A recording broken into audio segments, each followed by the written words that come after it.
Hi guys, இன்றைக்கி ஒரு what I ate நடை ரேண்டம் சீரீஸ் பார்ப்போமா.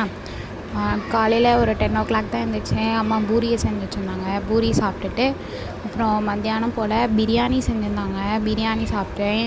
அப்புறம் கொஞ்ச நேரம் பிரியாணி சாப்பிட்ட மயக்கத்தில் தூக்கத்தை போட்டுட்டு அப்புறம் ஒரு ஈவினிங் ஒரு 5:30 கிட்ட எழுந்திரிச்சு அப்புறம் கொஞ்ச நேரம் டிவி பார்த்துட்டு இருந்தேன். அன்றைக்கி லீவ் எனக்கு, அதனால் அன்றைக்கி டே ஸ்லோவாக போச்சு நல்லா.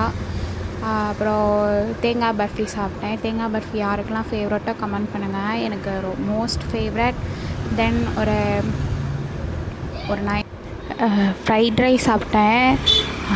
ஃப்ரைட் ரைஸும் எனக்கு மோஸ்ட் ஃபேவரட். எனக்கு இந்த மாதிரி ரைஸ் வச்சு செஞ்சிடறதுலே ஃப்ரைட் ரைஸ் ரொம்ப பிடிக்கும். எப்போயுமே ஹோட்டல் போனாலும் இல்லை வீட்டில் கடையில் வாங்கி சாப்பிட்டாலுமே எப்போயுமே ரைஸ் தான். அப்புறம் பரோட்டா ஒன்று சாப்பிட்டேன். இது அந்த ஒரு கடை இருக்குது, கூரை கடை. நாங்கள்